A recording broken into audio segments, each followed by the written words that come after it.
शुक्रवार को जनपद की जिलाधिकारी रामनगर जस्सा गांजा स्थित किसान इंटर कॉलेज पहुंची, जहां आयोजित जनता दरबार कार्यक्रम में उन्होंने जनता की समस्याएं सुनी। तो वहीं कई समस्याओं को मौके पर जिलाधिकारी ने निस्तारण भी किया। जिलाधिकारी वंदना सिंह ने बताया कि आज ये कैंप रामनगर में आयोजित किया गया था। उन्होंने बताया जनपद में सभी तहसीलों में इस प्रकार के शिविरों का आयोजन किया जा रहा है। उन्होंने कहा कि सरकार की योजनाएं जनता तक पहुँच सके और जो जनता है उनको कार्यालय को चक्कर ना लगाना पड़े।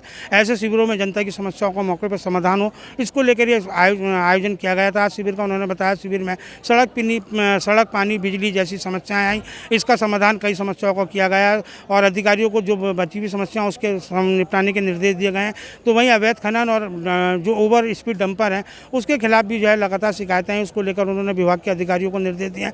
साथ ही रामनगर में स्थित शिक्षा विभाग के जो सरकारी स्कूल हैं उसकी गुणवत्ता और शिक्षा विभाग की कमियों को लेकर कई शिकायतें की गई थी, जिस पर जिलाधिकारी ने बताया कि इसमें मुख्य शिक्षा अधिकारी को जाँच के आदेश दिए गए हैं। तो वहीं शिक्षा की गुणवत्ता को लेकर राजस्व विभाग की एक टीम का गठन किया गया है जो इसकी जांच करेगी। और उन्होंने कहा कि शिक्षा सबका अधिकार है, ऐसे में किसी भी प्रकार की बच्चों को शिक्षा में कोई असुविधा नहीं होनी चाहिए। तो वहीं उन्होंने कहा कि शिक्षकों के वेतन और ट्रांसफ़र को लेकर भी मामले आए, इसको लेकर भी अधिकारियों को निर्देश दिए गए हैं। साथ ही उन्होंने कहा कि मानसून सत्र अब आने वाला है, इसको लेकर विभाग पूरी तरह अलर्ट है। सभी विभागों को अलर्ट रहने के निर्देश दिए गए हैं और बाढ़ चौकियों का नियंत्रण कर दिया गया है। उन्होंने बताया अभी हालांकि कुछ दिन पूर्व बारिश हुई थी तो रामनगर के धनगढ़ी और सांवलदे क्षेत्र में हालांकि इस प्रकार की कोई सड़क बाधित नहीं हुई, लेकिन फिर भी उन्होंने कहा कि अधिकारियों को अलर्ट मोड पर रहने के निर्देश दिए गए हैं। और जो चुकुम गांव है जो कि आपदा से प्रभावित गांव है, वहां राशन भी 4 महीने का पहले भेज दिया गया है, दवाई भेज दी गई है। फिलहाल उन्होंने अधिकारियों को अभी मानसून सत्र से निपटने को लेकर भी अलर्ट रहने के निर्देश दिए हैं। इस दौरान रामनगर के विधायक दीवान सिंह बिष्ट के अलावा कई विभागों के अधिकारी भी मौजूद रहे। ये हम लोग अभी सभी तहसीलों में एक जन सुनवाई शिविर बहुउद्देशीय लगा रहे हैं। उसमें पिछले सप्ताह बेलपड़ाव कालाढूंगी में कैंप लगा था, इस बार रामनगर जस्सा गांजा में कैंप लगा है। तो यहाँ जो समस्याएं होती हैं जनता की, बिजली, पानी, सड़क, सिंचाई, नलकूप इत्यादि से संबंधित, वो समस्याएं यहाँ भी रही हैं काफ़ी। और एक माइनिंग से रिलेटेड जो वाहन चलते हैं आबादी की रोड पर, उसकी समस्या भी प्रमुखता से गांव वालों ने रखी है। जो विभागीय अधिकारी यहाँ रहे सभी विभागों के, उनको हमने समाधान के लिए निर्देशित किया है। साथ में कुछ ऐसी छोटी छोटी समस्याएं थी जिनका मौके पर समाधान किया जा सकता था, उनका मौके पर भी समाधान किया है।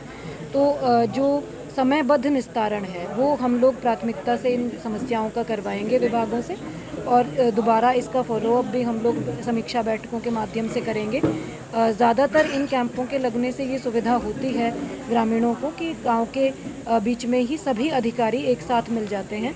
तो जो भी समस्याएं रहती हैं छोटी छोटी विभिन्न विभागों से संबंधित, उनके लिए कार्यालयों में नहीं जाना पड़ता है।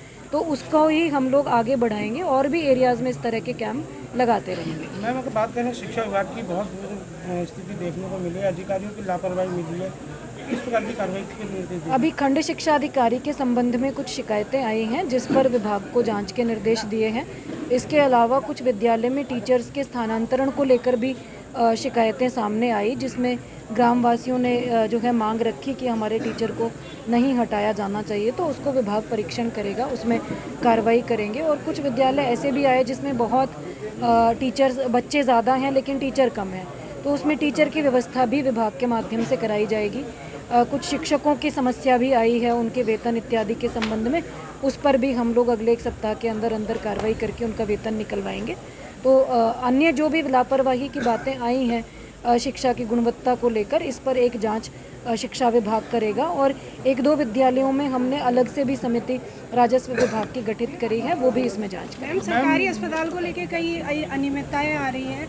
अभी हाल में ये एक ही डेथ भी हो गई थी, एम्बुलेंस अवेलेबल नहीं था, तो उसको लेके आप क्या कर रहे हैं आगे को? सरकारी अस्पतालों में इस बात के निर्देश दिए गए हैं कि जो शव का जो परिवहन है, अगर परिवार व्यवस्था नहीं कर पाता, वो संबंधित विद्यालय के जो संबंधित जो चिकित्सालय है उसके जो हेड होते हैं CMS, उनसे संपर्क करके एम्बुलेंस की सुविधा ले सकता है। और इसके लिए चिकित्सालय किसी को भी मना नहीं करेगा। उसका प्रावधान भी जो बात आई थी कि फंड का प्रावधान कहाँ से होगा, तो हमने CMO को उसमें निर्देश दिए हैं, उचित मद में उसका प्रावधान करने के लिए।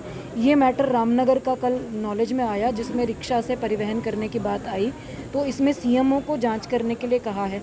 प्रथम दृष्टया जो विभाग ने अपना पक्ष रखा है उसमें ये बात निकल कर आई कि विभाग को किसी ने संपर्क नहीं किया और विभाग की जानकारी में जब तक मामला आया तब तक शव पहुंच चुका था। तो उसको जांच करा रहे हैं। जिन लोगों को, जो भी उसको परिवहन करने में लोग लगे हुए थे, उन सब के बयान भी लिए जा रहे हैं। जिसकी भी लापरवाही इसमें सामने आएगी हम लोग उस पर कार्रवाई करेंगे। मैम, मानसून सत्र नज़दीक है, उसको लेकर क्या तैयारियां की जा रही हैं? अभी रामनगर में मानसून के दौरान कुछ एरियाज़ में बड़ी समस्या होती है, जैसे धनगढ़ी पनोद नाला है, उसमें पुल का निर्माण कार्य चल रहा है, बड़ी तेज़ गति से चल रहा है, लेकिन अभी संभावना है कि मानसून तक पूरा नहीं हो पाएगा। तो वहाँ मशीनों की व्यवस्था है, कार्मिकों की तैनाती है, वो सब व्यवस्थाएं करी जाएंगी। सावलदे में जो चेक डैम वगैरह लगाने का काम था वो वन विभाग ने, सिंचाई विभाग ने कुछ किया है। भरतपुरी पंपापुरी का भी आज मेरे पास मामला आया था कि जहाँ नालियाँ बनाई गई थी जल निकासी के लिए, उसमें कुछ कमियाँ रह गई हैं, उसको सुधारा जा रहा है। तहसीलों में कंट्रोल रूम सेटअप करे गए हैं, बाढ़ चौकियाँ बनाई गई हैं।